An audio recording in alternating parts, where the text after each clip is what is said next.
If you're sitting on the sidelines waiting for the dust to settle, it's not going to anytime soon. No. And so you need to step in because someone else is going to be doing what you're doing more efficiently and i.e. for less money. And so you can quickly price yourself out of the game if you can even stay in it. The AI world is moving fast, but we make it easy. Welcome to the AIBecause Podcast, your shortcut to turning AI hype into real results. Welcome to AIBecause Podcast this week, and apparently we just learned hot off the presses that Michael is actually here in spirit. Yay. So you may feel a vibe in the background. I mean, anything's possible. My background is Copilot. There we go, 365. We're going to be running another course for that, and I'm super excited. September 23rd to the 25th. It will be fun to be in the room with Manoj and I because we are those kind of people. We're just fun. We're just fun, aren't we, Manoj? Absolutely, absolutely. A lot of practical examples and a lot of fun. That's what I love. And I think that's the thing, as we were talking about before we hit record, is what is the stuff that you all need and can take away as you're listening? And it's the bigger stuff that's happening. There's a lot happening in the space. And I find that people can go into survivor mode because of all the stuff that's spinning, and you can go into fight, flight, or freeze. And freeze is like literally you're playing dead and you're just going to, the bullets will go overhead. This isn't the time to do that. This is not the time to do that. And it is the benefit of that. Yeah, we've spent a lot of time trialing and erroring and experimenting, so we can just save the time, for other entrepreneurs and small business owners who, don't have the same amount of time to experiment with all the new updates that are coming out literally every day. There is something new coming out. Yeah. So we can quickly take them through that path. Yeah. Yes. And I think part of it, what you're talking about is if you're sitting on the sidelines waiting for the dust to settle, it's not going to anytime soon. And so you need to step in because someone else is going to be doing what you're doing more efficiently and i.e. for less money. And so you can quickly price yourself out of the game if you can even stay in it. And so it's not the big stuff. It's the simple little things. So I'm excited to dive in. So Greg, what's been happening in your world? Well, just following up on the discussion here, it was something that I came across this week is that businesses with social media teams are going to be transitioning into businesses with AI teams, and that social media application is definitely going to be heavy involved with AI. So if that's something that is part of your part of your business, or that's your focus, I think AI is definitely going to be something you need to jump into immediately. Yeah. So for myself, I've been looking at a few different things. Certainly Gemini is capturing most of my attention. There's some really interesting things happening, both with content creation, business planning, and definitely what they're moving into for image and video generation.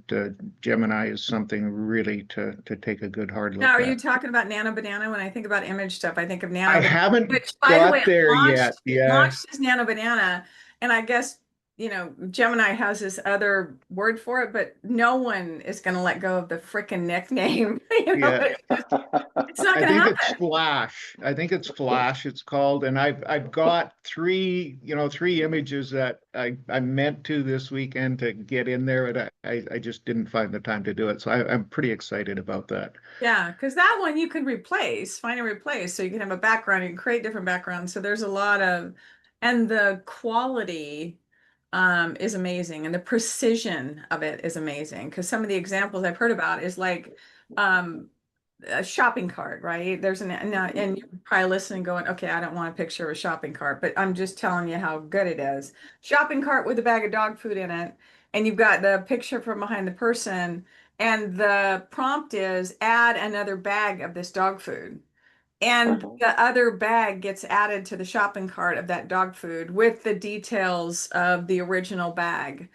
And so that kind of precision we weren't able to do because you could have ended up with a dog with 5 legs before, right? And maybe was eating kibble next to the original bag of the dog food. But it's Yeah. freaking awesome, that kind of stuff. So if you want to find and replace, tweak some stuff, add, and I think about this with Adobe and Photoshop, right? That will quickly become irrelevant. You don't need to Photoshop somebody in. It looks realistic. It's not like, how you would have, I think of the movie Overboard. It was Overboard. Kurt Russell and Goldie Hawn. And he had gone in this movie, it's a chick, it's my kind of movie, okay? But he had gone and taken these old pictures and he's trying to convince Goldie Hawn that she's his wife, right? From before, and they have this history. She has amnesia. And so he takes these old pictures and photoshops her in from the photo that was taken when she was drug out of the harbor, right? She's all whacked out. So her face has this look. You could do it to where she actually looked happy in that moment now. So there's so much more potential. Yes. But Greg, what else is happening? Well, again, coming back to Gemini, it's something for attempting to create a new course and getting the outlines and the step-by-step process has been extremely valuable. Now I'm going back and rebuilding on these individual chapters and being able to, apply images into the content now with it's so easy. So It's you're really, building a really course? incredible. Yes. Yeah. I feel like I'm interviewing him for the first time. I'm like, why do I not know about this? So you're building a course because my brain is like practical application. Okay, great. You're building a course. Okay. Yeah. How long's the course? Like, is this about turtles? Is this something else? Well, it's related to environmental issues. Yeah. Okay, So cool. I can't divulge a No, I whole don't want lot you to. yet. Okay, but I mean, that's freaking awesome. Yeah. So yeah, we've had discussions about getting a website set up, but I needed the content to apply first. Yes. So if you hadn't had AI to help you get to the point that you're at, how long do you think it would have taken you to get to this point? Or would you even have tried? I wouldn't have done it. I wouldn't have done it. Yeah.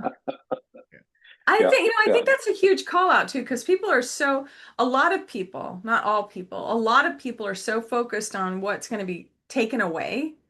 Like jobs will be eliminated, all that stuff. It's so important to shift to think about this kind of stuff, Greg, that you're doing.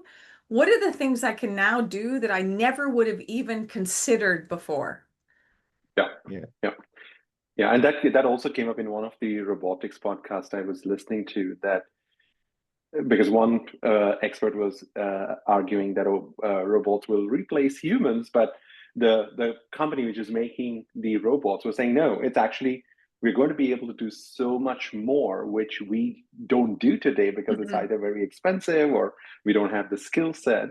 So in fact, there'll be like so many new things we will be able to do, which, we ignore today, or we just put into the not possible bucket and don't even think about those tasks. So what's one example? I understand more in the virtual world, but the physical world, there's only so many physical assets, right? That you have. So what is? I would love to see some examples of what are some. I'll give you one. It was so funny because on WTF, the Moonshots one with Peter Diamandis, they were talking about robots. Okay. And our population, that birth rates have gone down below the replacement, right, of what we need.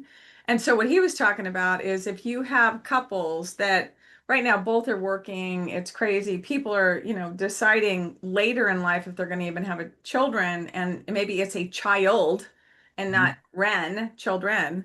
But robots can come take the burden of some of this stuff off, so that you don't have this work-life balance struggle. It's for me, it's like I've got a landscape guy that before, one day out of my weekend was frickin' mowing the lawn and yard work and all that stuff. And it was a dread. And now every Friday he comes, it's awesome. And I'm like, whew, okay. Because he can do in a fraction of a second what would take me like all day to do all this other stuff. And so I think that's the stuff, Steve, is that we have these things to where all of a sudden we can make different choices about where we live, who we live with, maybe, we have kids or don't have kids, maybe like a podcast. I wouldn't have gone and done it and sustained it this long if I didn't have the AI help to be able to craft descriptions or anything else. I think the examples of what we're able to do that we couldn't do before, like post, get creative, all that stuff is like, it's ridiculous how many examples there are. And in this podcast, they talk about example which I could relate to was the heating boiler system, in the house where you have to like keep doing regular maintenance, and you can only afford to have the engineer come in maybe once a year to do an inspection. Because you don't want to invite them like every month, to do the inspection because they'll just be super expensive. Little expensive. So doing getting the robot where it can read the whole manual and it can then just keep doing the maintenance on an ongoing basis, because we don't have that expertise. We have to get an expert, but we can't get an expert very frequently. Maybe we can afford once a year, and you don't want to wait for the boiler to break and then it'll be like even more expensive. So the fact that your robot will be able to just do regular maintenance, which will then, reduce the likelihood. So you'll still call your engineer once a year to make sure that, you get the certificate and so on. But then the robot could do, regular maintenance. And if there's an issue, you could find out about that much earlier because it can, read the manual. It can go and check whether everything is aligned with the specifications and so on. Well, and it's like, I think it's like Saturday, I helped my neighbor who was, helping her daughter move out into her own house. There was a lot of physical stuff there. It's great to have physical stuff, but it's 100 degrees outside. Our sweat has sweat, as we're loading stuff up and getting bruises and all the other stuff. You can have help with that, with the robots to be able to lift and do all that stuff. It doesn't mean that you don't get physical activity. You get physical activity that can do muscle, resistance training and all that stuff, and not beating yourself up, doing whatever. I just think once you have that kind of like man strength, right? That, it's going to be hugely powerful. So yeah, I just think the options there's tons of them. We just have to be able to program on the humanity side into the robot, so the robot has empathy, whatever that looks like. So because that's what I think more and more I'm listening and getting down into details. I'm moving from AI replacing what we do today to AI actually doing new things, which we don't do today or don't have the expertise or we can't do as frequently. That is going to just significantly expand the things we do in the world overall, which will then increase the GDP. Well, and it shifts our energy from this fear-based thing of, oh my God, doom is coming, to excitement. So our learning centers stay open. We're open to possibilities. Our brain is problem solving in the background, what all that stuff is. And it's huge. It's a game changer. Yeah. How about you, Steve? And because you have a lot of lifetime applications to things, subscriptions, and we were just talking about that. So what's been happening in your world? Well, okay. So I've been very busy. One of the things that I did is so I'm using AI literally for everything that I do, almost. I mean, you're wondering how robots can help. But go ahead. Understand that we're talking about going from the virtual world to the physical world, right? And my needs for, okay, would I love to have a robot that cleans my place? Yes, of course, right? But my point is that I can't think of 50 different physical applications, whereas the virtual applications are a lot easier to doing your shopping, doing your laundry, doing your garden.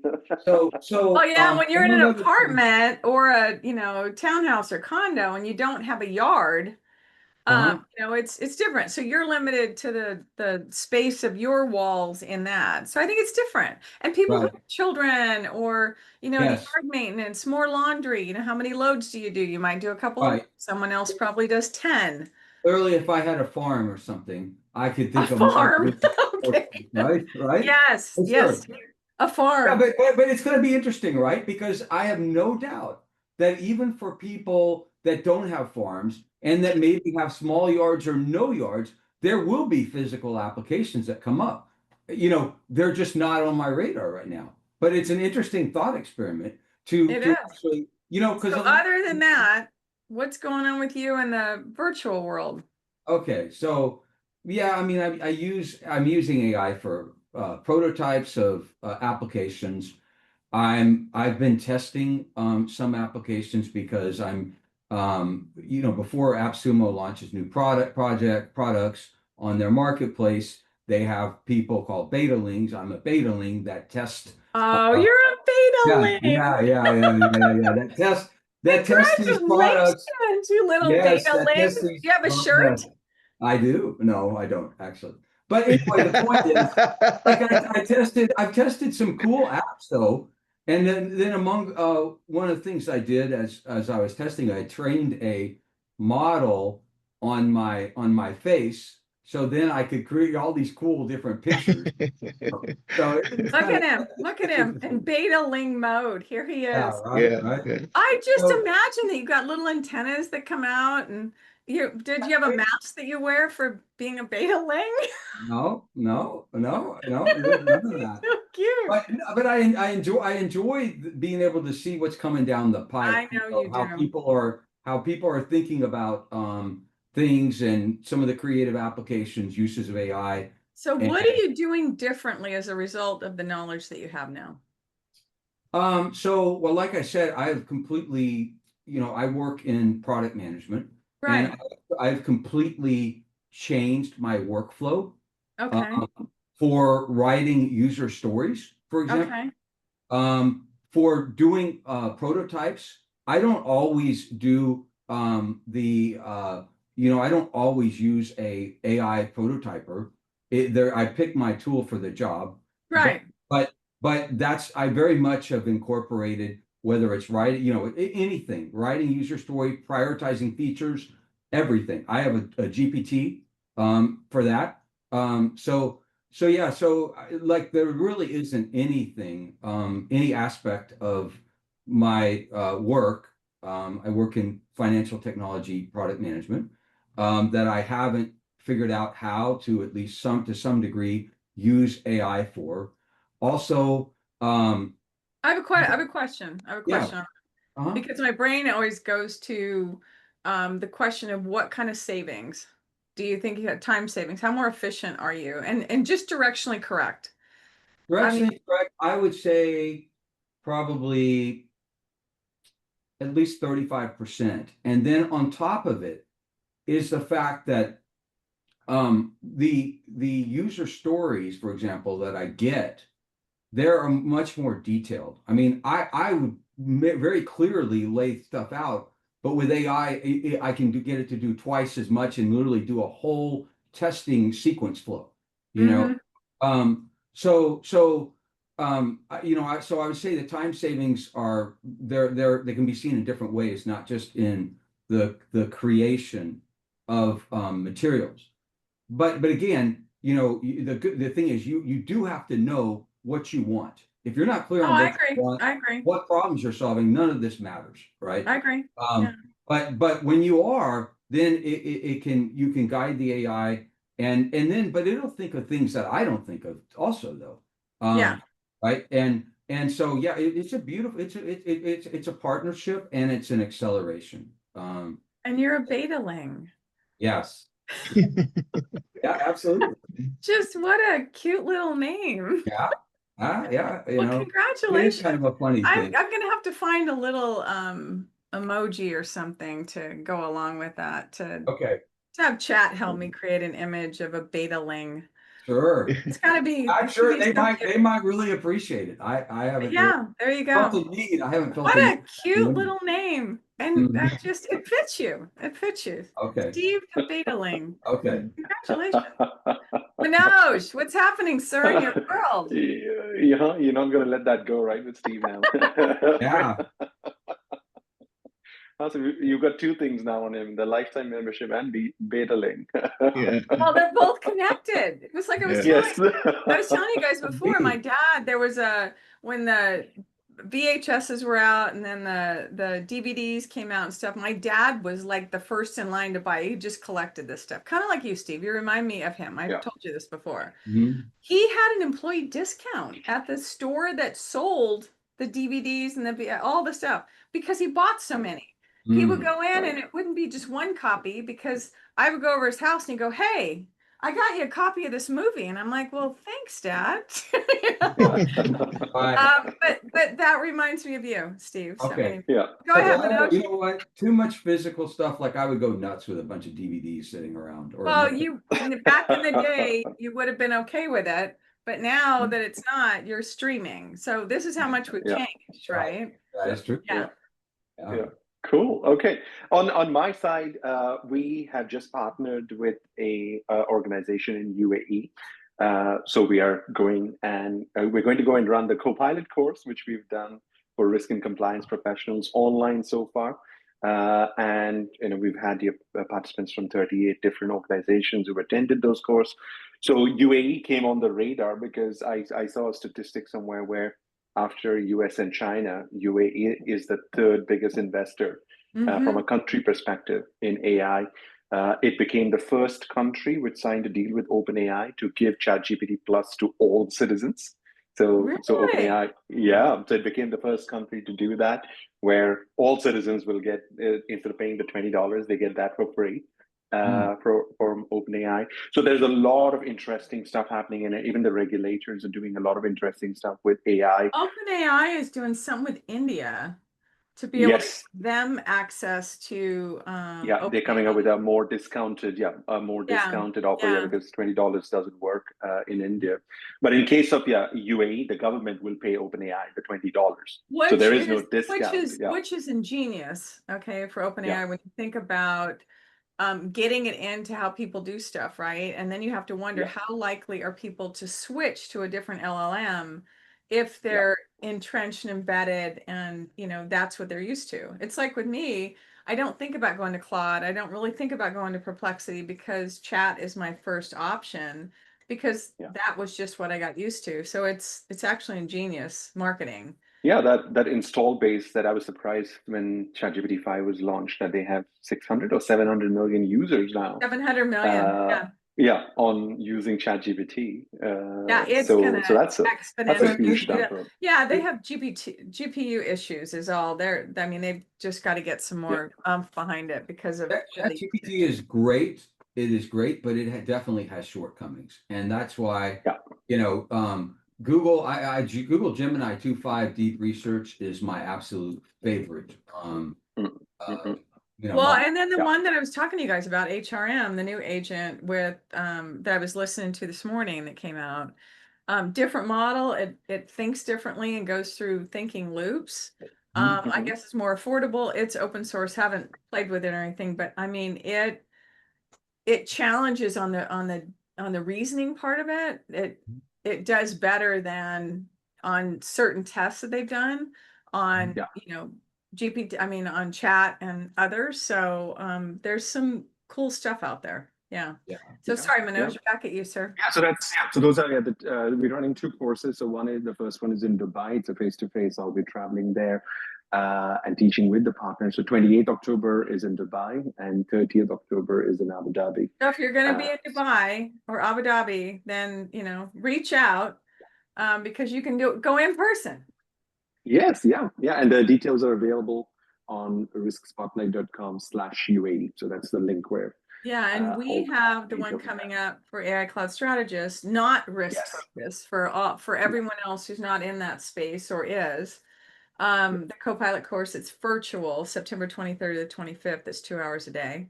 You will get the recordings. So if you can't be there the whole time, that's okay. You'll have access to those. So back at you. Absolutely. Yeah. And then the update from Microsoft Copilot is that ChatGPT 5, which was recently launched, is now available also in Microsoft Copilot. So now you have the advantage of getting access to the latest model plus all the safety security controls which come by using Microsoft Copilot.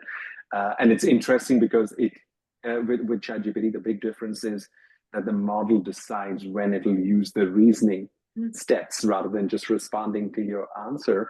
And I saw that Microsoft and OpenAI, they've seen like a 7 or 8 times increase in the reasoning related queries, because very few people previously were even aware of reasoning models like O3 and so on. They were just using the normal ChatGPT 4.0. So more reasoning, functionalities. Well, and it makes sense because the system internally is triaging what makes the most sense and what model to go to. So it's going to funnel it to a reasoning model that before people didn't even think to go there. It's like, okay, I'm just gonna, it would be like driving the car down the road and you always in third gear.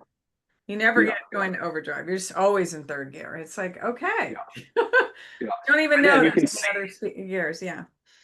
And you can see it's still early days because of that significant increase in demand. The backend infrastructure is not ready.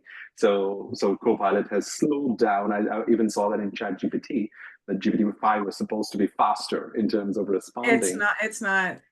Yeah, the infrastructure is because of the significant spike in demand. So I'm sure they are buying more GPUs, extending the. Well, they have to figure out, and they're investing. Are they Stargate? They're investing in data centers. That was one thing they were talking about with this HRM, is you wouldn't need the large data centers. So I'm just super curious about that and what it's going to do. Because I don't think it bumps the other side, but I think there's a path there for reasoning and being able to do stuff like in your car. Somebody was talking about, we can get this stuff small enough and smart enough to where it can be on your lawnmower, and your lawnmower knows that if it's raining, it's not going to mow that day, that, if it's sunny, then we can go out and mow. But it's that kind of functionality. So yeah, cool stuff. Yeah, and that's what I heard. There was a debate on Apple because everybody's waiting, when Apple is going to have its AI moment. And one of the experts was arguing that rather than going for the large language model, because they want to give a model on the device itself rather than having to go to the cloud. So they might actually create a smaller version of a large language model which works for day-to-day things. It doesn't need to be an expert on every topic under the sun.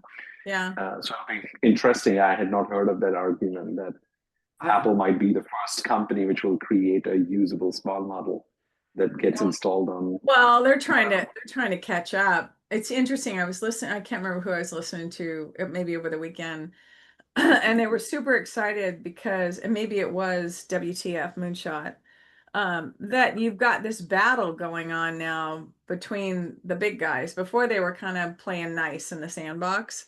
And it's like they were all in their own space. Like Google ran its space. Microsoft had its little lane, to where Apple had its. And now it's like the gloves are off.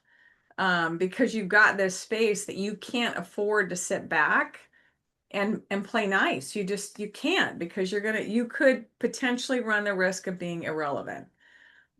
So yeah, it's an interesting time. You can already see, like, there's some features that have been introduced by Google on their latest smartphone that are supposed to, and I don't even know what they are, but I've heard a couple people talk about them.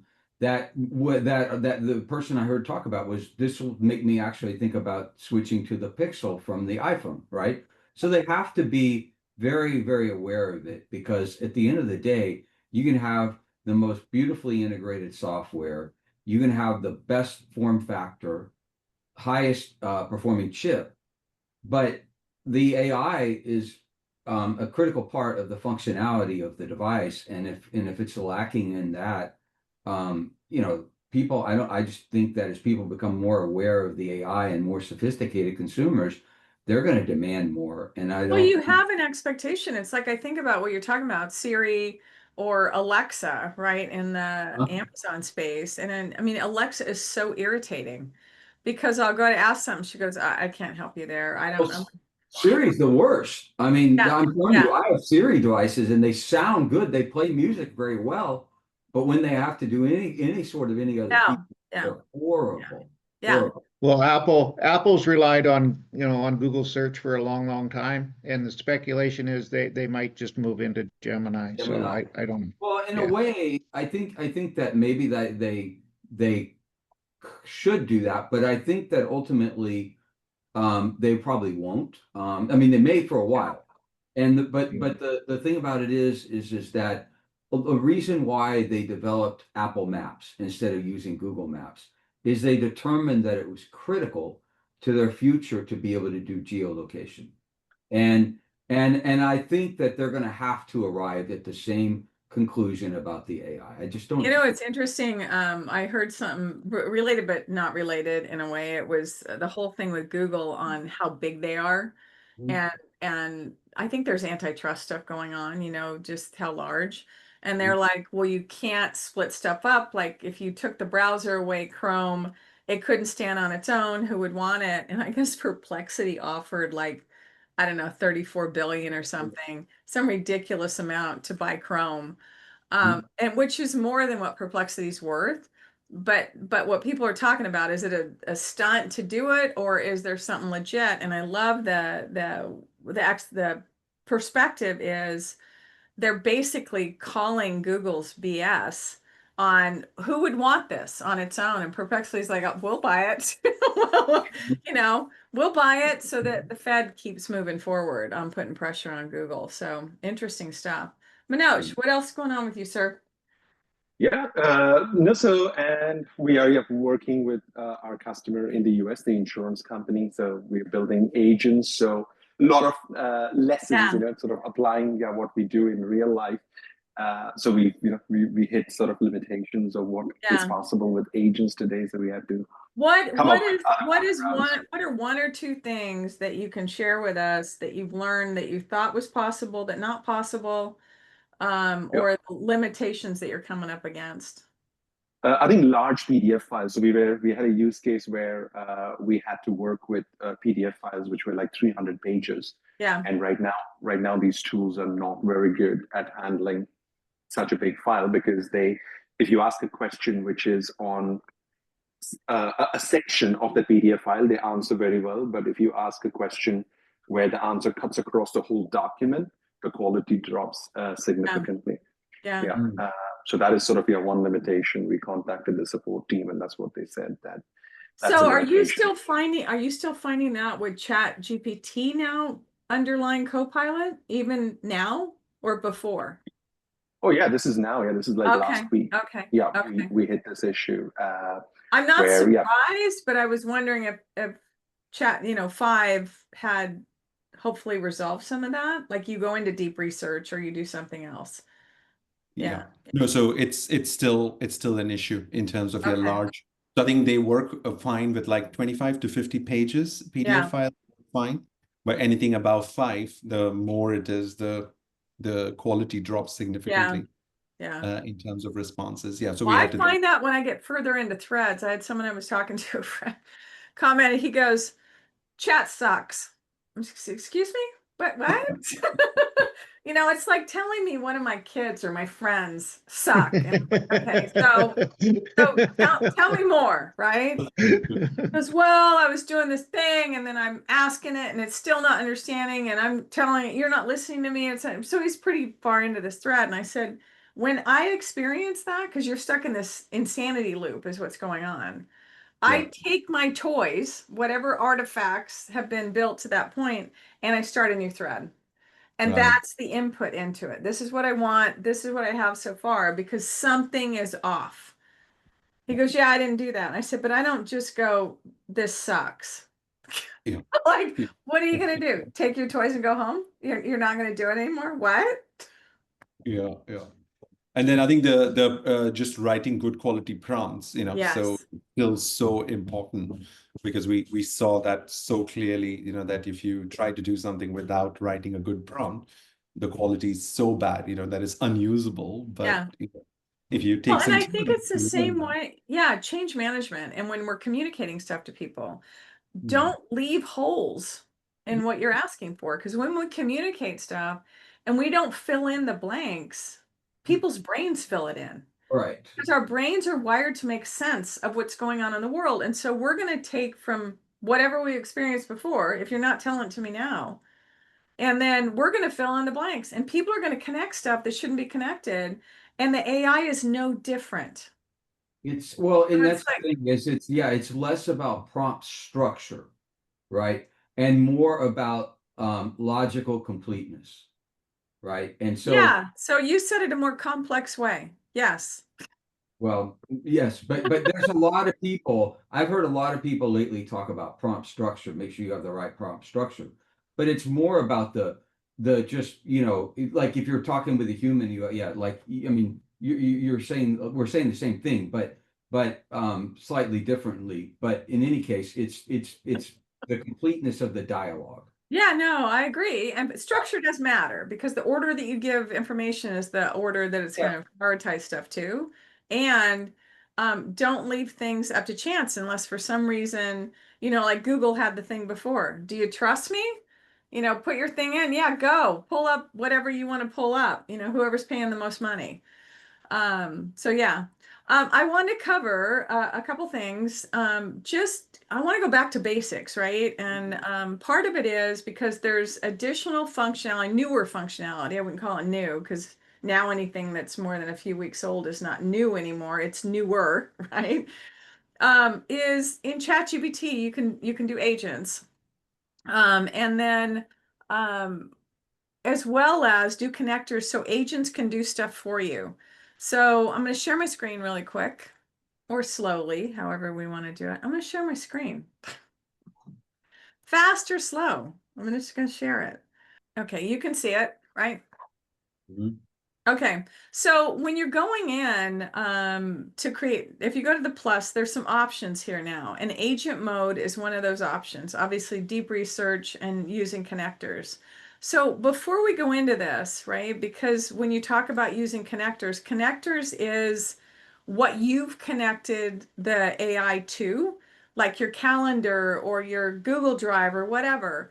We want to do some precautionary stuff on setting up settings. So similar, like Manoj is talking, within the Microsoft 365 and Copilot, you've got a fairly secure ecosystem, right? It's not impenetrable, but I mean, you've trusted it enough to put your documents, your IP, your stuff in that ecosystem. And so you're operating AI within that. You want to set up some of these guardrails, if you will, or safeguards within chat. So I'm going to click on my name down here and you're going to see here I've got customized GPT and settings. So I'm going to go into settings right now. And within settings, I've got general settings that I can do. And I'm going to go to data controls.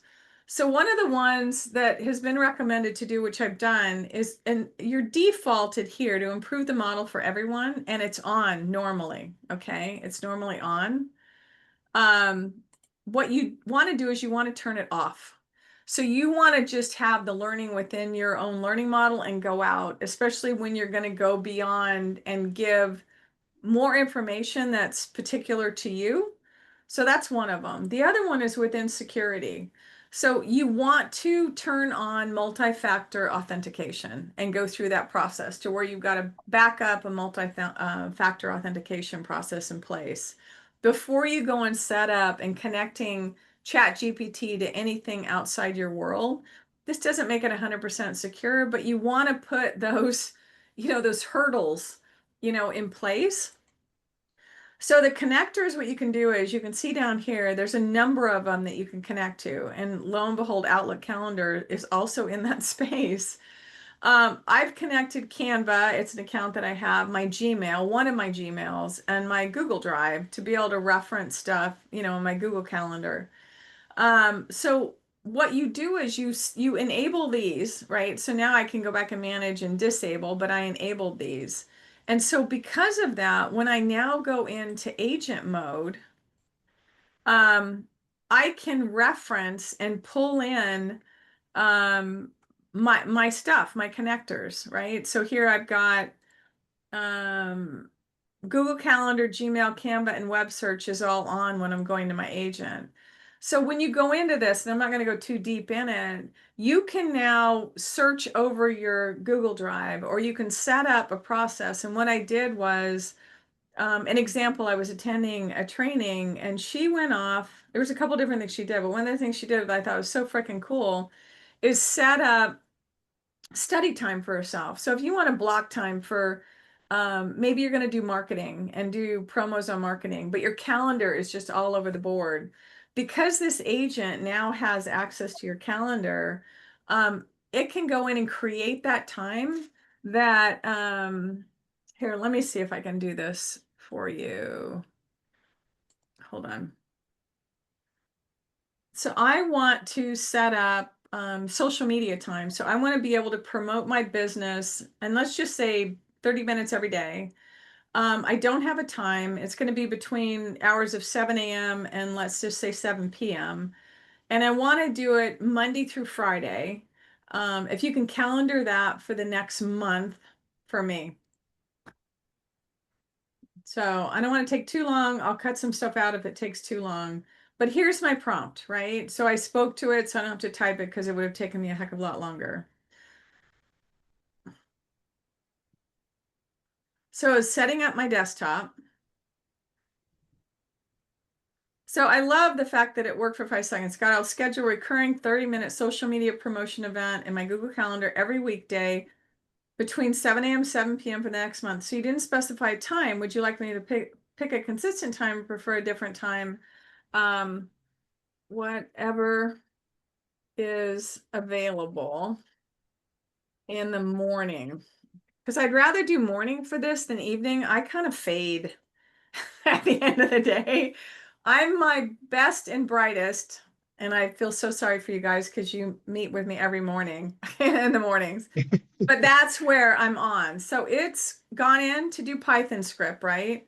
To be able to do this. And it's going to go and look at my calendar because I had access to my calendar.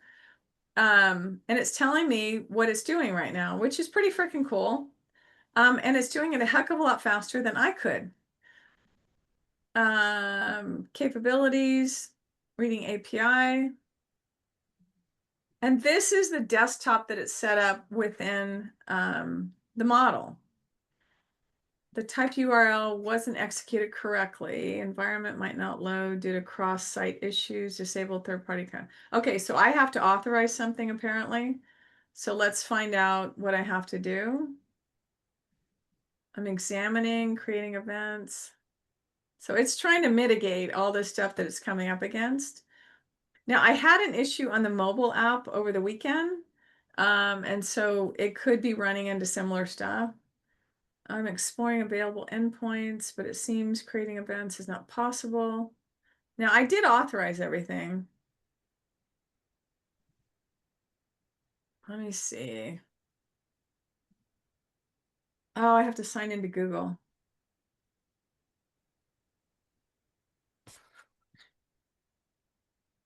Visiting calendar.com if needed.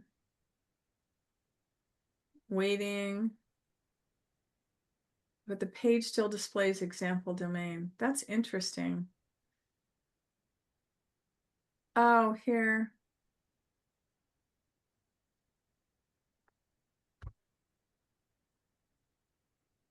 Look at that.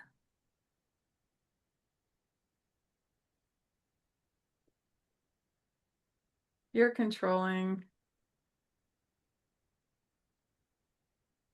This just blows my mind, by the way. Okay.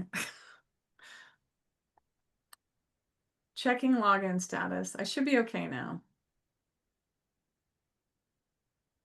Yeah, because it's this handover, right? It'll hand over control to you, because of course, yeah, you don't want it to just log into your Gmail calendar and do things. Yeah. ad hoc. Yeah. Yeah, not on its own. That would be bad in the night. Let me just wipe out your whole calendar. That would not be good. Yeah. Like at all. And it'll say, yeah, you asked to free your calendar. You're now free. It's You all, said you it's wanted all more open. time. You said you wanted more time for your hobby. Yeah. And you now have it. Congratulations. We accidentally switched to whatever we can return to the previous view. I'm testing the keyboard shortcut and to navigate to next week. Okay. It's still working.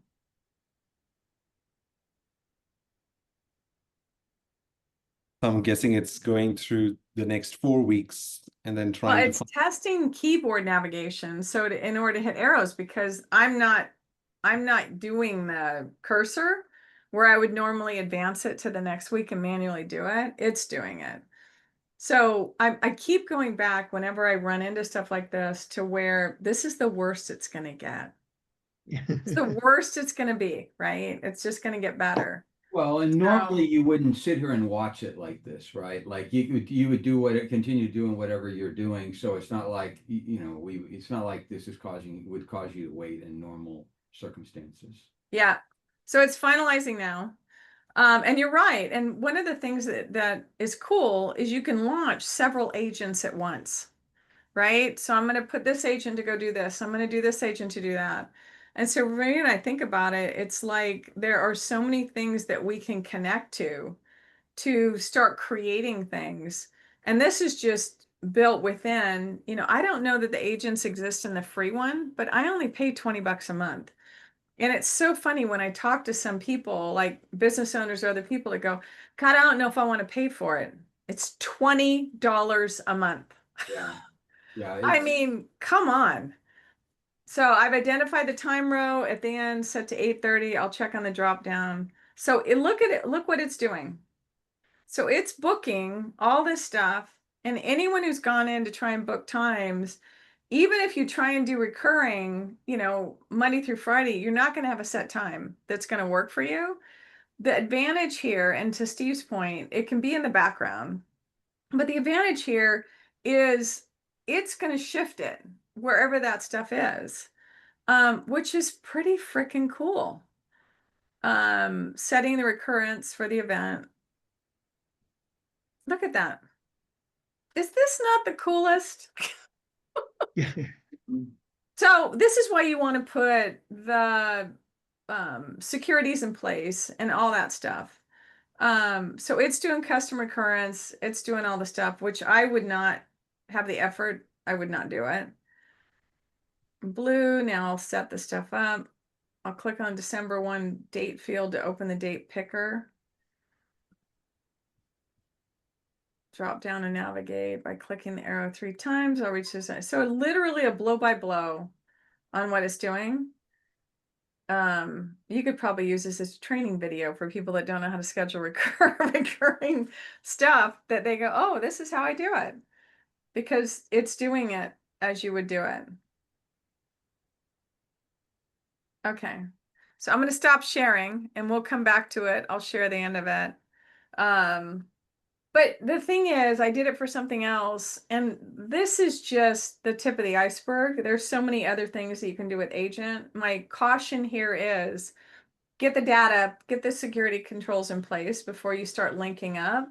I don't know that it's going to be at the same level that Microsoft 365 is, but don't leave security options on the table unused. So anyway, last minute thoughts, guys, on what's happening. It's a super freaking exciting time.